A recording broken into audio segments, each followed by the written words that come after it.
Hey guys, today is Matthew chapter 8. God, please speak to us. Large crowds followed Jesus as he came down the mountainside. Suddenly, a man with leprosy approached him and knelt before him. "Lord," the man said, "if you are willing, you can heal me and make me clean." Jesus reached out and touched him.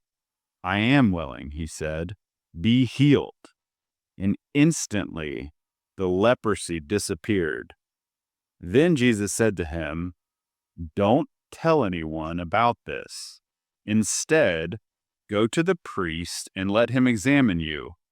Take along the offering required in the law of Moses for those who have been healed of leprosy. This will be a public testimony that you have been cleansed." When Jesus returned to Capernaum, a Roman officer came and pleaded with him, "Lord, my young servant lies in bed, paralyzed and in terrible pain." Jesus said, "I will come and heal him." But the officer said, "Lord, I am not worthy to have you come into my home. Just say the word from where you are, and my servant will be healed. I know this because I am under the authority of my superior officers, and I have authority over my soldiers. I only need to say go, and they go, or come, and they come. And if I say to my slaves, do this, they do it." When Jesus heard this, he was amazed. Turning to those who were following him, he said, "I tell you the truth. I haven't seen faith like this in all Israel. And I tell you this, that many Gentiles will come from all over the world, from east and west, and sit down with Abraham, Isaac, and Jacob at the feast in the kingdom of heaven. But many Israelites, those for whom the kingdom was prepared, will be thrown into outer darkness, where there will be weeping and gnashing of teeth." Then Jesus said to the Roman officer, "Go back home, because you believed it has happened." And the young servant was healed that same hour. When Jesus arrived at Peter's house, Peter's mother-in-law was sick in bed with a high fever. But when Jesus touched her hand, the fever left her. Then she got up and prepared a meal for him. That evening, many demon-possessed people were brought to Jesus.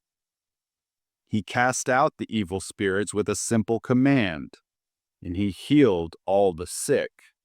This fulfilled the word of the Lord through the prophet Isaiah, who said, "He took our sicknesses and removed our diseases."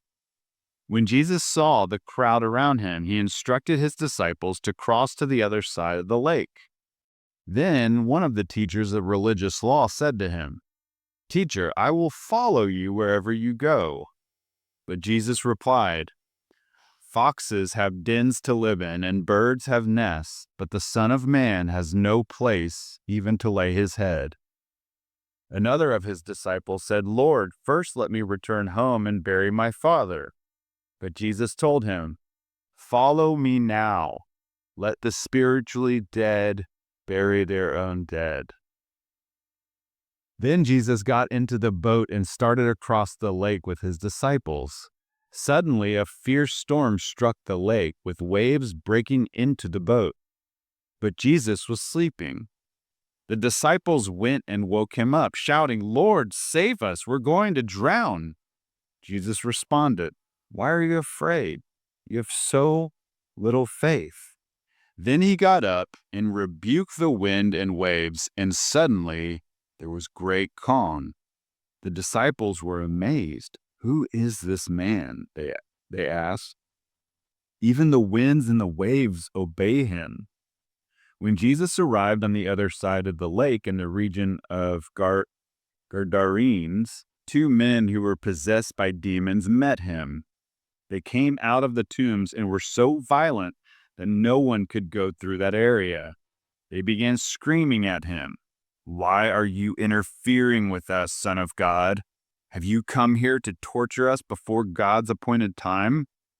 There happened to be a large herd of pigs feeding in the distance. So the demons begged, "If you cast us out, send us into that herd of pigs." "All right, go," Jesus commanded them. So the demons came out of the men and entered the pigs, and the whole herd plunged down the steep hillside into the lake and drowned in the water. The herdsmen fled to the nearby town, telling everyone what had happened to the demon-possessed men. Then the entire town came out to meet Jesus, but they begged him to go away and leave them alone. God, thank you for your word.